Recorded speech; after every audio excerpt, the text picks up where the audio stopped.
Let's do a deep dive into Los Naranjos and the roast profiles and what it tastes like and how you could brew it at home.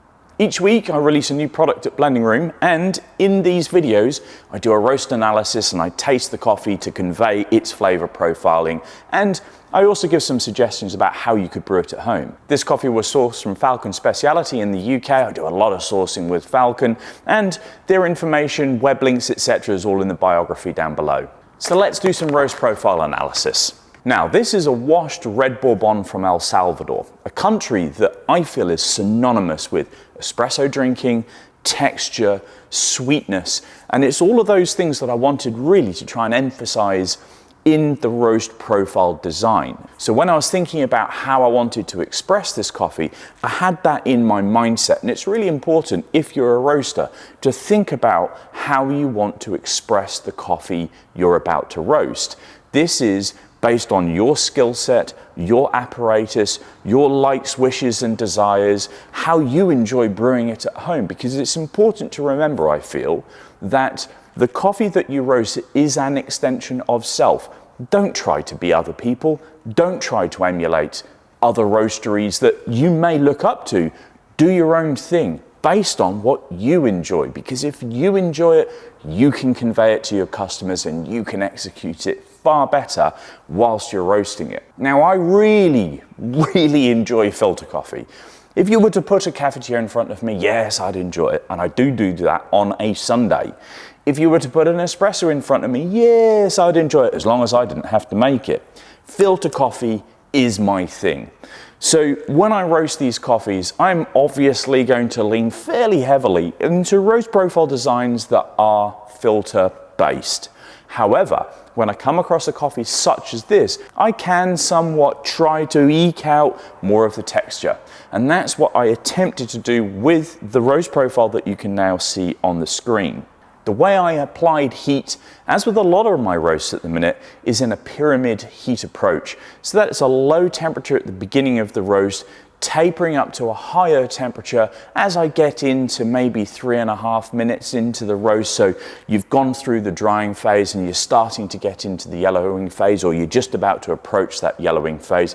And then as the color of the coffee becomes a little more cinnamon, I'm then tapering that away to my end point. And I'm trying to achieve the ever declining rate of rise that you can see on the screen. There are going to be some bumps and dips, and it depends on how sensitive your software is set. But the general trend is an ever declining slope. The result then is a bean temperature curve that looks nice on the screen. I cannot stress enough, nice looking curves doesn't mean that the coffee is a delicious one. However, in my experience, I find that an ever declining roast curve that is nice and smooth represents coming to a stop sign in a motor vehicle. You wouldn't, or you shouldn't necessarily, drive at 60 miles an hour and slam onto the brakes. I feel that you should taper away as you approach the lights. You get a much more pleasurable driving experience, and I think that I get that inside of the cup when I'm cupping coffees, and that's how I design the roasts. The end temperature for this coffee was 213.6 degrees Celsius. The total roast time was 9 minutes and 15, which to me is quite a quick roast. However, I feel like I'm getting more solubility and better development if I approach with a higher heat. The lowering is allowing me to do this. I wouldn't necessarily feel as comfortable when I was on the drum roast or the Probat. And as a consequence, I get a more sprightly coffee in the cup. The development time for this was 1 minute and 32 seconds, which was 16.6% of the overall roast length. However, yes, some people use these percentages, but I prefer a fixed time, because 1 minute 32 on a 9-minute roast is different to 1 minute 32 in a 11-minute roast. So I stick to time post first crack rather than percentages of it. It's a nice indication, but time I feel is a more important thing for me. In addition to the roast curve today, I'm actually going to do a color assessment. So I have, ta-da, some ground coffee, and my light tells colour meter. And what I'm going to do now is live on camera, never done this before, try and take a colour assessment. That wasn't quite live, excuse the janky ruler. So what am I doing here? I've ground coffee on a particular screen size or grind size. I'm using this light tells colour meter that will shine some light and refract some things back and give you a number. And the number's really important when it comes to assessing coffee. Let's hope it's fully charged. Now, let's scale it. So this is very light on the Agtron Gourmet scale of 89.1. So for you roasters out there, that's where I took this colour. And let's now see whether this colour transfers into delicious taste. Righty-ho, let's do an aroma assessment first. So on the nose, you get to smell this lovely caramelized chocolate. It smells sweet. It smells a touch creamy as well. I can't stress enough how important an aroma assessment is when it comes to food products. It helps build a picture within your mind before you actually begin to ingest it, which is the next thing I'm going to do. Okay, so acidity-wise, there's a lovely element of malic acid, apples, but it's like a toffee apple. You get that crispness of like a green apple, but it's enveloped and wrapped in a sweet caramel characteristic. So there's a touch of acidity in there, in the malic acid, and there's also a little smidge of orange acidity as well. But these are quickly pushed to one side by the impending sweetness that the cup brings.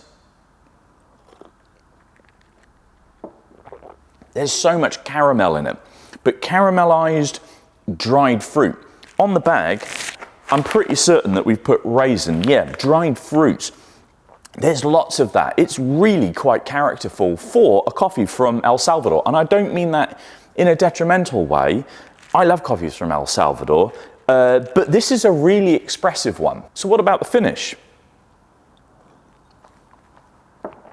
Chocolates, dried fruit, and chocolates. It's really very delightful. So on this basis, how would I brew it at home? Well, filter coffee, exactly like I have done today. Why? Because I love filter coffee. Filter coffee is so expressive, it's nice and dilute, your palate gets to see all the lovely things that are inside of the cup. However, this coffee would also suit full immersion or hybridized brewing as well. Espresso lovers, this should be up your street too.